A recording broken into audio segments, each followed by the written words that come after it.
Okay, students, are you able to see the screen? Yes, ma'am. Yes, Yes, ma'am. ma'am. Okay. Yes, So ma'am. we are going to study thinkers, beliefs and buildings, क्योंकि हमने ये offline class में start कर ही दिया था. जो बच्चे नहीं आए थे मैं वापस से स्टार्ट कर रही हूँ उनके लिए. इस चैप्टर के अंदर हम पढ़ेंगे उस प्रॉपर यात्रा के बारे में, प्रॉपर जर्नी के बारे में जो फिलोसोफर्स ने कंप्लीट करी है, ठीक है, और उन्होंने दोबारा से कंस्ट्रक्ट करने की जो कोशिश करी है, चीजों को समझने की कोशिश करी है कि भाई जो बची कुची पुरानी चीजें थी, जो स्कल्पचर थे पुराने, या जो इंस्क्रिप्शंस थे, आर्किटेक्चर जो था,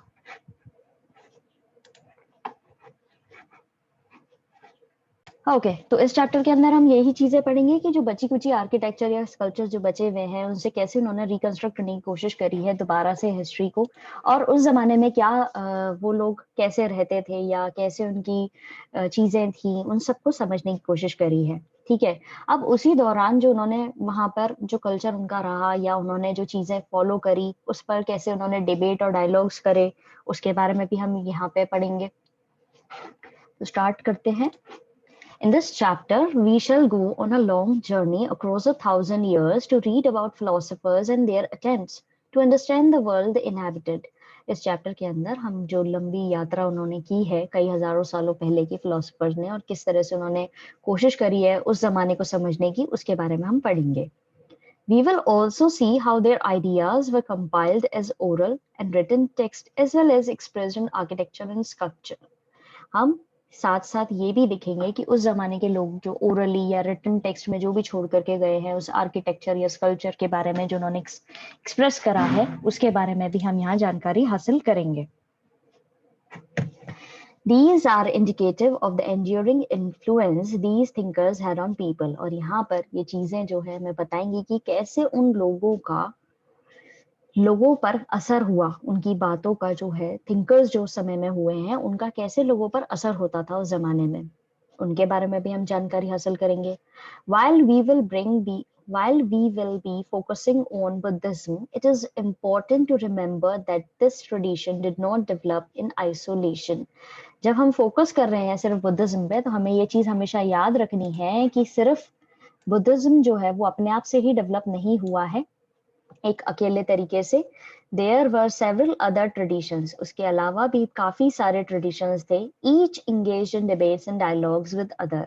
और हर जो tradition वहां पर develop हुआ है वो वाद विवाद में रहा है उस जमाने में, और उस पर काफी dialogues भी हुए हैं दूसरों से कि भाई तुम ये जो चीज कर रहे हो वो कितनी valid है, कितनी valid नहीं है, ये जो तुम्हारा तरीका है करने का क्या वो वाकई भगवान तक पहुंचाएगा या भगवान ने वाकई में ऐसी चीज कही है. इस तरह की चीजें आपको देखने को मिलेंगी. The sources that historians use to reconstruct this exciting world of ideas and beliefs include Buddhist, Jaina, and Brahmanical texts, as well as a large and impressive body of material remains, including monuments and inscriptions. अब जो sources, जो historians ने जहाँ से ये सारी चीजें वापस से लेकर के उनको समझ करके पढ़ करके reconstruct करने की कोशिश करी है, उस जमाने के जो ideas रहे हैं या उनके जो विश्वास रहे हैं उसके अंदर उन्होंने इंक्लूड किया है बुद्धिस्ट, जैन और ब्राह्मणिकल टेक्स्ट को, यानी जो इनके द्वारा पुराने जमाने में लिखी गई चीजें हैं उनको. साथ ही साथ जो बड़े इन्होंने मटेरियल बची कुची जो चीजें हैं जैसे मॉन्यूमेंट्स हुए या इंस्क्रिप्शंस हुए उनको भी पढ़ करके समझ करके इन्होंने वापस से इस चीज को रिकंस्ट्रक्ट करने की कोशिश करी है हिस्टोरियंस ने, ठीक है, इतिहासकारों ने. Among the best preserved monuments of the time is the stupa at Sanchi, which is a major focus in this chapter. इन सारी चीजों के साथ में जिस पे ज्यादा जोर दिया गया है इस चैप्टर के अंदर वो है स्तूपा एट सांची. जो स्तूपा है सांची उसके बारे में इन्होंने ज्यादा बताया है. A glimpse of Sanchi. अब सांची जो है उसके बारे में एक झलक. Sanchi in the 19th century, Sanchi जो है 19th century के अंदर बना है. The most wonderful ancient buildings in the state of Bhopal are at Sanchi Kanakhera, a small village under the brow of a hill some 20 miles northeast of Bhopal, which we visited yesterday. अब यहाँ पे जिसने उस जगह को visit किया है उसका एक छोटा सा उसकी राइटिंग जो है वो दी गई है, यानी कि उसने जो एक लेख लिखा है इसको डिस्क्राइब करते हुए वो बताया है कि अभी तक की सबसे ब्यूटीफुल, वंडरफुल एंशियंट बिल्डिंग्स जो है देखिए भोपाल के अंदर सांची कानखेरा, जो एक छोटे से गांव में है नॉर्थ ईस्ट भोपाल के 20 किलोमीटर की दूरी पर, जो हमने कल विजिट करी थी। We inspected the stone sculptures and statues of Buddha and an ancient gateway. हमने वहां पे इंस्पेक्शन किया है वहां के स्टोन स्कल्पचर्स, जो स्टोन से बने हुए स्कल्पचर्स थे, जो स्टैच्यूज बने हुए थे बुद्धा के, और एक बहुत पुराना गेटवे। गेटवे का मतलब होता है रास्ता। गेट जो बनाए जाते थे, बड़े बड़े गेटवे बनाए जाते थे, गेट बनाए जाते थे जहां से एंट्रेंस होती थी उसके लिए। तो इन्होंने उस चीज की स्टडी करी है। The rooms appear to be the object of great interest to the European gentlemen. अब ये सारे लोग जो यहाँ पे इंस्पेक्शन कर रहे हैं, ये कौन है? यूरोपियन लोग हैं। तो इनको जो ये बची कुची चीजें इनमें बहुत इंटरेस्ट आ रहा है। Major Alexander Cunningham stayed several weeks in this neighborhood and examined these rooms most carefully.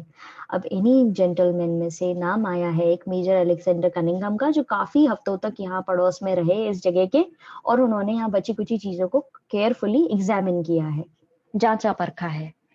He took drawings of the place and deciphered the inscription and bored shafts down these domes. इन्होंने क्या करा, यहाँ पर ये रुके और इन्होंने कोशिश करी इन चीजों को समझने की, ठीक है। ड्राइंग्स बनाई इस जगह की और कन्वर्ट करने की कोशिश करी, जो इंस्क्रिप्शन पे उकेरा हुआ था, जो लिखा हुआ था, उसको समझने की कोशिश करी। और साथ ही साथ इन्होंने जो पुरानी बची कुची चीजें हैं उनके बारे में जानकारी हासिल करने की कोशिश करी। जो डोम्स थे उस पर ड्रिलिंग करके प्रॉपरली, मतलब एज इन नॉट ड्रिलिंग करके, प्रॉपर एक चीजें लिख करके पूरी कंस्ट्रक्शन साइट का, उसको इन्होंने स्टडी करने लायक बनाया। The results of his investigations were described by him in an English work. और इनके जो रिजल्ट, ऑब्वियसली बात है, जब इतनी इन्होंने जांच पड़ताल करी है, इन्होंने इतना इंस्पेक्शन करा है, तो इसके रिजल्ट जो है इन्होंने अपनी बुक के अंदर लिखे हैं, डिस्क्राइब करते हुए एक इंग्लिश बुक के अंदर, ठीक है। From Shahjahan Begum, Nawab of Bhopal, ruled 1868 to 1901. Taj ul Iqbal Tariq-e-Bhopal, A History of Bhopal, translated by H.D. Barstow, 1876। अब यहाँ पर डिस्क्राइब किया गया है इस शाहजहां बेगम को, जो नवाब थे भोपाल के, ठीक है, जिन्होंने शासन किया है 1868 से 1901 तक। अब इन्होंने जो बुक लिखी है हिस्ट्री ऑफ भोपाल के नाम पे, उसका प्रॉपर नाम था ताज उल इकबाल तारीख भोपाल, जो ट्रांसलेट करी है H.D. बारस्टो 1876 में। किसी को इन ऊपर के 2-3 पैराग्राफ्स के अंदर कोई दिक्कत आई है तो आप लोग कभी पूछ सकते हैं। No ma'am. No ma'am. Okay no ma'am. Okay. 19th century Europeans were very interested in the stupa at Sanchi. अब जो 19वीं शताब्दी के अंदर यूरोपियंस जो थे उनको बहुत इंटरेस्ट आ रहा था स्तूपा और सांची में। In fact, French sought Shahjahan Begum's permission to take away the eastern gateway, which was the best preserved, to be displayed in a museum in France. अब ये इनको इतना इंटरेस्ट आ रहा था कि इन्होंने, फ्रेंच लोगों ने, शाहजहां बेगम जो है उनसे परमिशन लेने की कोशिश करी कि भाई जो आपका ईस्टर्न गेटवे है, क्या हम उसको यहाँ स्तूपा सांची में जो ईस्टर्न गेटवे है उसको क्या हम ले जा सकते हैं और हम इसको फ्रांस के म्यूजियम के अंदर रखेंगे। For a while some Englishmen also wanted to do the same, but fortunately both the French and the English were satisfied with carefully prepared plaster cast copies, and the original remained at the site, part of the Bhopal state. काफी समय तक English यानी Britishers और जो French हैं दोनों ने कोशिश करी, उनको भी काफी इंटरेस्ट था कि वो भी इस चीज को ले जाकर के म्यूजियम के अंदर, अपने देश के अंदर म्यूजियम के अंदर रख सके। लेकिन इनको क्या करना पड़ा, इनको भाग्यवश इनको मौका नहीं दिया गया, इनको अलाउ नहीं किया गया, और इन्होंने सिंपली प्लास्टर कास्ट कॉपीज जो है, प्लास्टर से बनी कॉपीज जो है उसकी बनाई, और ओरिजिनल जो है वो हमेशा भोपाल के अंदर ही रहा, और इन्होंने अपने देश के अंदर उसकी कॉपी बना करके रख ली। The rulers of Bhopal, Shahjahan Begum and her successor Sultan Jahan Begum, provided money for the preservation of the ancient site। इस चीज को मार्क कर लेंगे, इस पे कई बार क्वेश्चन बनता है। रूलर्स जो है भोपाल के, जैसे शाहजहां बेगम, और सक्सेसर जो है सुल्तान जहां बेगम, यानी उनके बाद में जो आए थे, उन्होंने पैसे दिए इस एंशियंट साइट को प्रिजर्व करने के, यानी कि उसके रख रखाव के लिए, मेंटेन के लिए। No wonder then that John Marshall dedicated his important volumes on Sanchi to Sultan Jahan. अब कोई शक नहीं है इस बात में कि जॉन मार्शल जो समय में आए थे उन्होंने काफी सारी चीजें इंपॉर्टेंट वॉल्यूम्स लिखे हैं सांची के ऊपर और सुल्तान जहान को भी उसमें इंक्लूड किया है. She funded the museum that was built there as well as the guest house where he lived and wrote the volumes. अब क्योंकि शाहजहां बेगम जो थी उन्होंने इस चीज के लिए पैसे दिए थे उसको वो करने के लिए फंडिंग करी थी म्यूजियम बनाने के लिए जिससे अच्छे से इस चीज को प्रिजर्व किया जाए. साथ ही साथ उन्होंने एक गेस्ट हाउस भी बनवाया था जहां पे ये जॉन मार्शल नाम का व्यक्ति रह रहा था और उनके बारे में ये वॉल्यूम्स लिख रहा था यानी किताबें लिख रहा था. She also funded the publication of the volumes और उन्होंने उसको प्रिजर्व कराने के साथ साथ और इसका रहने खाने के हिसाब उसके अलावा इन्होंने उसकी जो बुक्स बनी थी उसको पब्लिश कराने के लिए भी पैसे दिए. So if the stupa complex has survived, it is in no small measure due to wise decisions and to good luck in escaping the eyes of railway contractors, builders and those looking for finds to carry away to the museums of Europe. तो अगर ये बोला जाता है कि कैसे ये चीज जो है सरवाइव कर पाई है तो उसका सिंपल एक रीजन है कि यहाँ पर अच्छे डिसीजंस लिए गए हैं और थोड़ा गुड लक भी रहा है कि ये जगह बचाई गई रेलवे कॉन्ट्रैक्टर्स से, ठीक है, बिल्डर से या उन लोगों से जो इसको ले जाकर के अपने म्यूजियम्स में प्रदर्शित करना चाहते थे यूरोप के. उन सारी चीजों के साथ में थोड़े गुड लक के साथ में और अच्छे डिसीजंस के साथ में ये आज भी प्रिजर्व्ड है. One of the most important Buddhist centers, the discovery of Sanchi, has vastly transformed our understanding of early Buddhism. अब सबसे important चीज ये है बुद्धिज्म को बुद्धिस्ट सेंटर्स के बारे में वो ये है कि जो सांची की डिस्कवरी हुई है उससे हमारी जो समझ थी बुद्धिज्म के बारे में वो काफी ट्रांसफॉर्म हुई है यानी उसको हम काफी अच्छे से समझ पाए हैं. Today it stands testimony to the successful restoration and preservation of a key archaeological site by Archaeological Survey of India. और आज इसको एक बहुत ही अच्छे उसमें देखा जाता है. क्यों? क्योंकि इसको सक्सेसफुली रिस्टोर किया गया है, प्रिजर्व किया गया है. जो हमारे इंडिया का आर्कियोलॉजिकल सर्वे है उसके अंदर इसको आर्कियोलॉजिकल साइट का दर्जा दिया गया है और इसको प्रॉपर्ली रखा गया है. यहाँ पे आपको एक फोटो दी हुई है आपकी बुक के अंदर, ये है स्तूपा एट सांची. किसी को कोई दिक्कत इस पैराग्राफ के अंदर जैसे ऊपर वाले पैराग्राफ के अंदर तो आप लोग पूछ सकते हैं.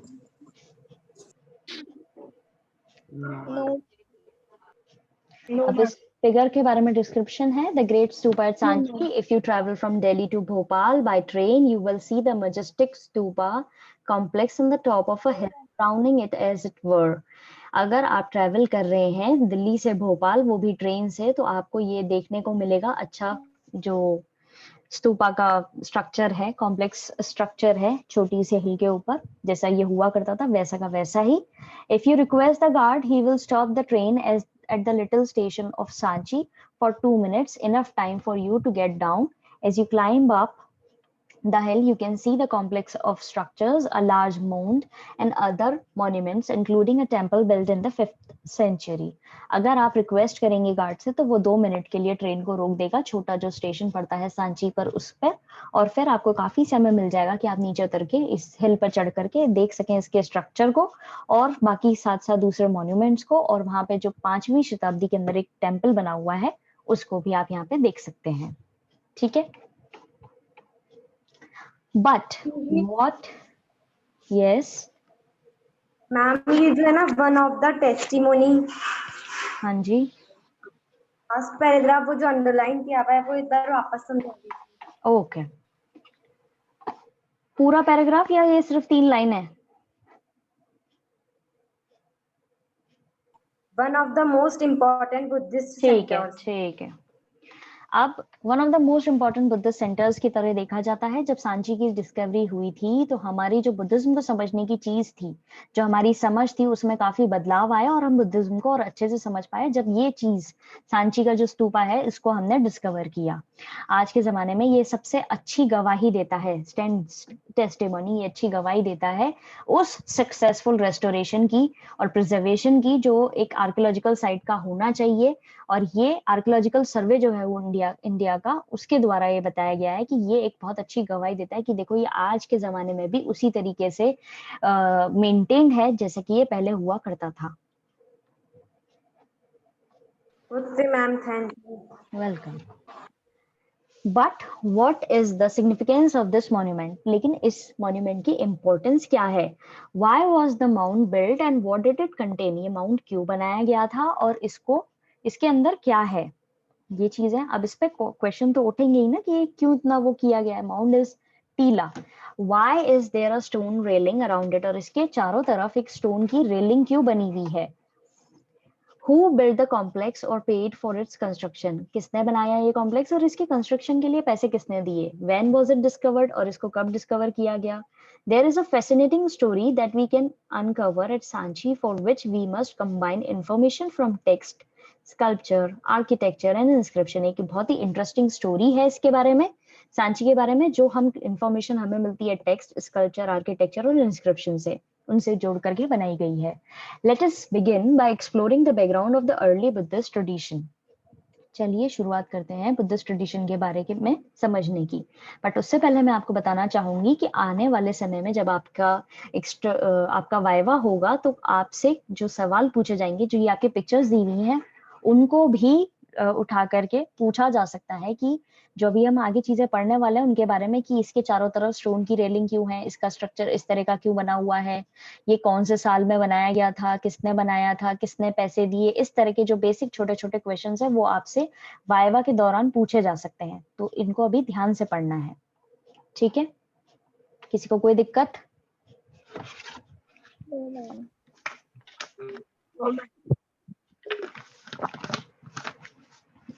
The background: sacrifices and debates. The mid-first millennium BCE is often regarded as a turning point in world history. जो mid-first millennium था, यानी before common era, उस समय को बहुत ही turning point बोला जाता है दुनिया की history के लिए.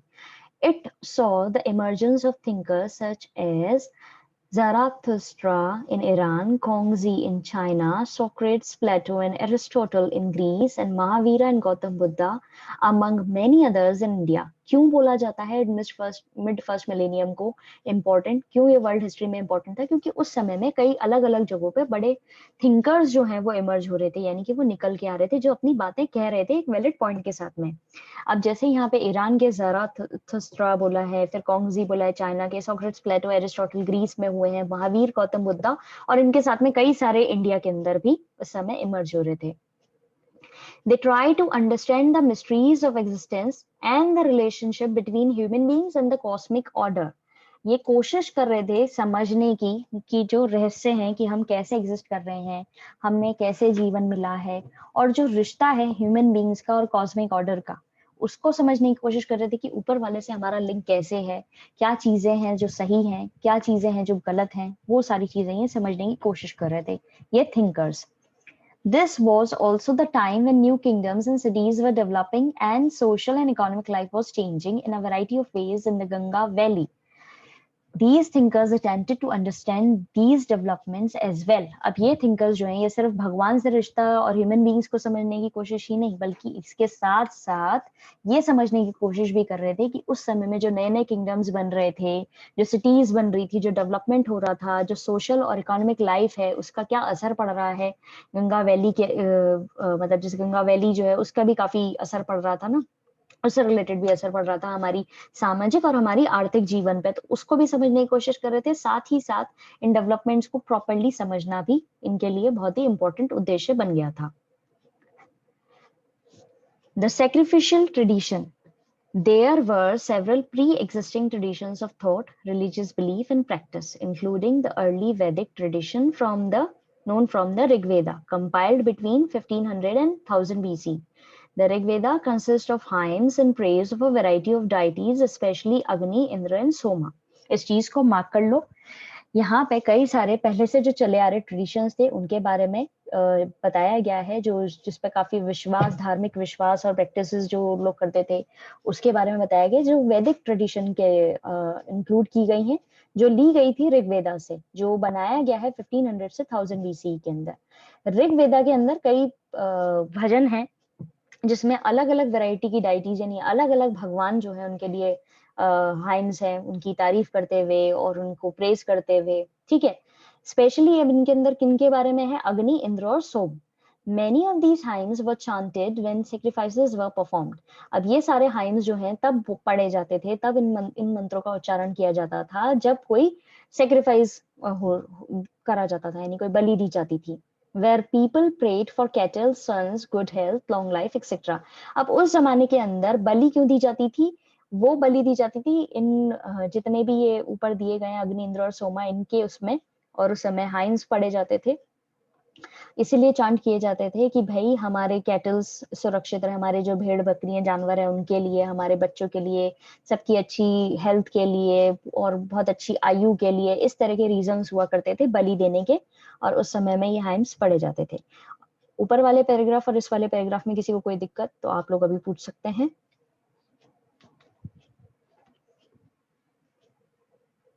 No, ma'am, it's clear. No, ma'am. Ma'am ये लास्ट No, वाला ma'am. पैराग्राफ समझा दीजिए. हाँ जी बिल्कुल. There were several pre-existing traditions of thought, religious belief and practice, including the early Vedic tradition. जो पहले का early Vedic tradition था, जो ऋग्वेदा के अंदर मेंशन किया हुआ था, जो 1500 से 1000 BC के अंदर बना था, उसमें पहले से चली हुई आ रही थी. अब ऐसा तो है नहीं ना कि ये गौतम बुद्धा और महावीरा जब पैदा हुए तभी सब चीजें शुरू हुई, तभी से कुछ ट्रेडिशन शुरू हुए. नहीं, चीजें तो पहले से चली हुई आ रही थी, इनके जन्म से पहले से भी चीजें चली आ रही थी. तो उन चीजों को फिगर आउट करने के लिए इन्होंने सोच विचार किया है.